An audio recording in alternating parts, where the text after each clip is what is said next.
أعوذ بالله السميع العليم من الشيطان الرجيم بسم الله الرحمن الرحيم الحمد لله رب العالمين حمدا كثيرا طيبا مباركا فيه.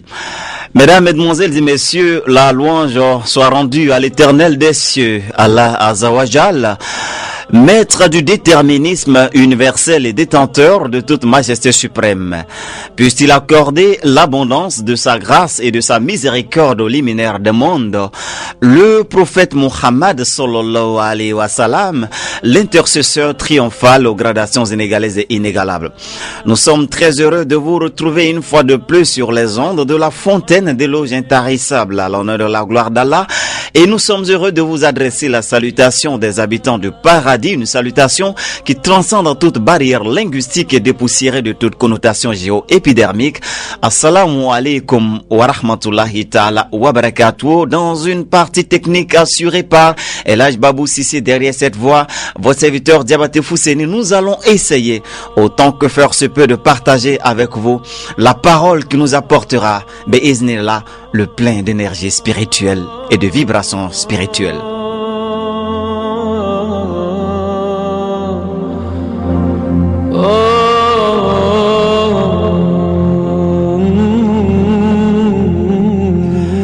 Mesdames, Mesdemoiselles et Messieurs, un jour un éléphant détruisait tout sur son chemin. Il arriva auprès d'une termitière que venait à peine de construire des termites. Elle était encore fraîche et fragile. L'éléphant dit à haute voix: une termitière, je vais devoir la détruire, celle-là, pour me reposer sur sa terre fraîche. Il entendit alors une voix qui venait du fond de la termitière. C'était la voix de la reine termite. Elle demandait gentiment à l'éléphant de ne pas mettre à exécution son dessein. Quoi? Se dit l'éléphant. Comment une simple termite peut-elle oser me donner des ordres? Demanda l'éléphant. Non, je ne donne pas des ordres, répliqua la termite. Je t'invite simplement à respecter la propriété d'autrui. De quelle propriété parles-tu? Demanda une fois de plus l'éléphant. Lorsque la reine termite voulut répondre, l'éléphant cria: assez, je t'ai entendu parler. Tout ce qui est sur mon chemin est ma propriété. Il leva sa lourde patte, l'écrasa sur la termite. Il ramassa la pâte de sable à l'aide de sa trompe, la tournoya et la jeta de très loin et s'écria tout en disant: c'est moi l'unique roi des lieux, rien ne me résiste.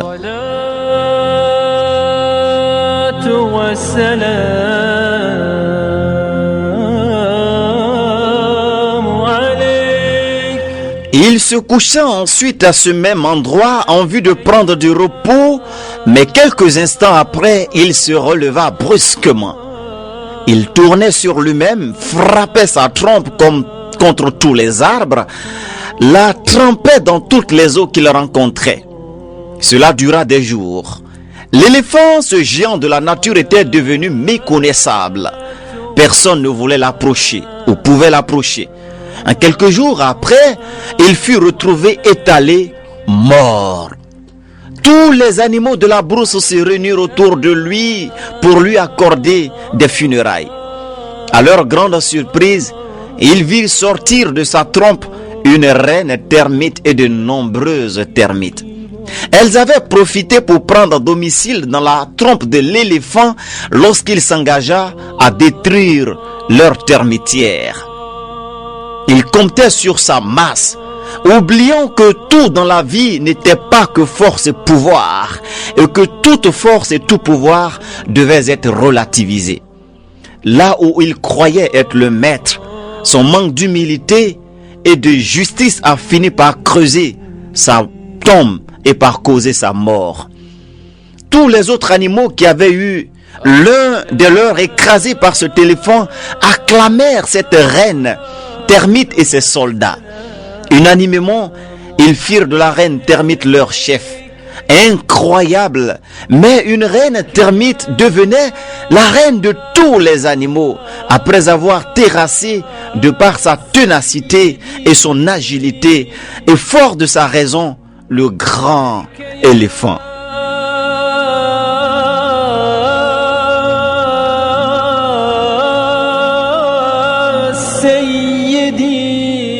En vérité, nul n'est assez fort pour être toujours le maître s'il ne transforme sa force en droit et l'obéissance en devoir, comme le disait Jean-Jacques Rousseau.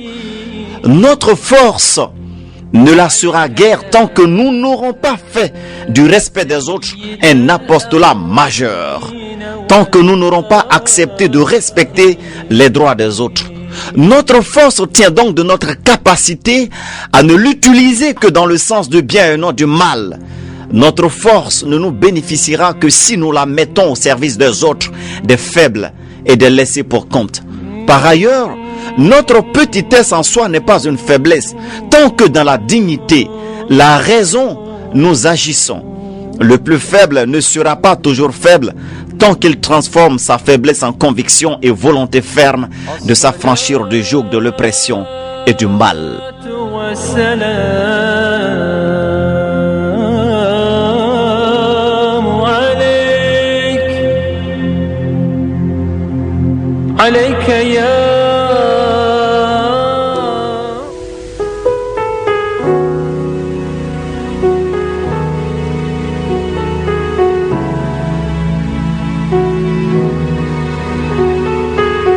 Et enfin, c'est dans l'attente et la paix, dans le respect de l'autre que se construit une société de paix, sur base de rapports et de relations intelligibles.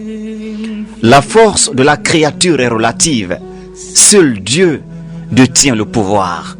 La grandeur de l'homme provient de son humilité, voire de son humanité, c'est-à-dire du crédit par lui accordé aux valeurs morales, aux valeurs spirituelles, aux valeurs éthiques.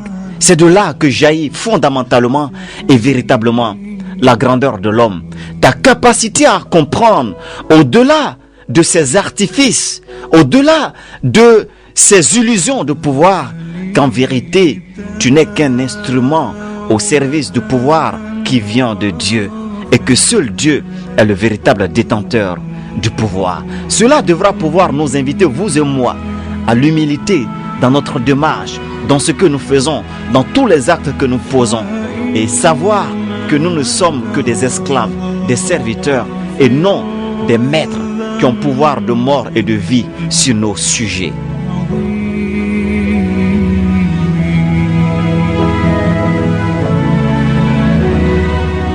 À bon entendeur, mesdames, mesdemoiselles et messieurs, qu'Allah Yazal Jalali wal Ikram, le maître du déterminisme universel et le détenteur de toute majesté suprême, puisse nous faire miséricorde, nous oindre de son onction inextinguible et fasse de nous des habitants du Jannat Firdaus, fiers comme vous d'être musulmans. Gloire soit rendue à Dieu.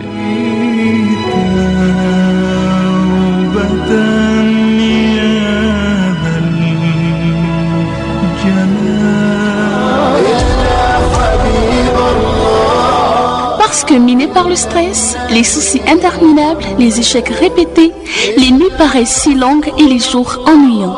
Ne vous faites surtout pas prier. Une bonne tasse de spiritualité, relevée avec l'arôme magique de la méditation, voici pour vous une recette miracle.